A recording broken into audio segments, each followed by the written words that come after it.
We continue our reading of Turn Your Eyes Upon Jesus, an invitation to spend a year with your best friend, a daily devotional by author George R. Knight. Today's reading, November 11, Resurrection Power. He appeared to Cephas, then to the 12. Then he appeared to more than 500 brethren at one time, most of whom are still alive, though some have fallen asleep. Then he appeared to James, then to all the apostles. Last of all, as to one untimely born, he appeared also to me. 1 Corinthians 15, 5-8.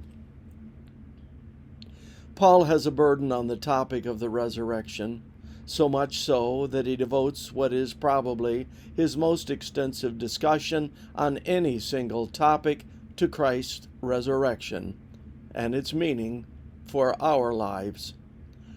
The 58 verses of 1 Corinthians 15 are his tour de force on the resurrection. But Paul was not alone in this opinion. All of the Gospels, the books of Acts and Revelation, and the rest of the New Testament highlight the fact that he has risen. Why? Because without that central fact, we have nothing to believe in but a man who was a nice guy and had some good things to say while he was alive, but is now dead and powerless. That might be an adequate foundation for a philosophical school, but not for Christianity. A faith anchored in the reality that Christ lives and is a force in every believer's life.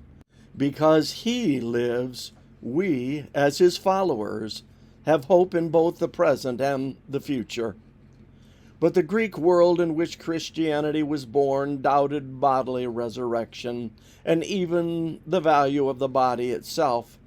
Thus, we find the great pains the New Testament writers expended to demonstrate not only that Christ rose, but that he did so with a physical body that they could see and touch, a body that could even eat fish.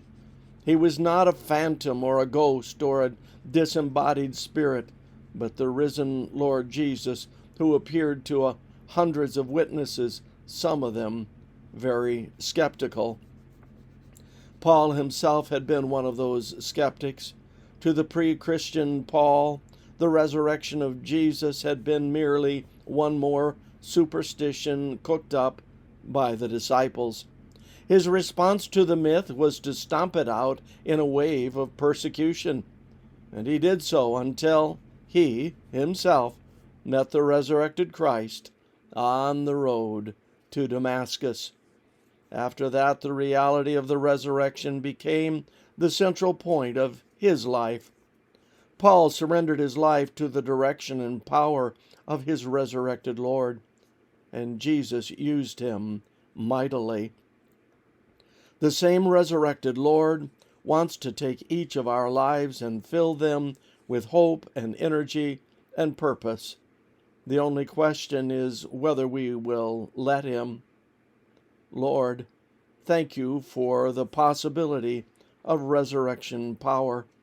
I accept it this day for the direction and energizing of my life. This concludes our reading today of Turn Your Eyes Upon Jesus.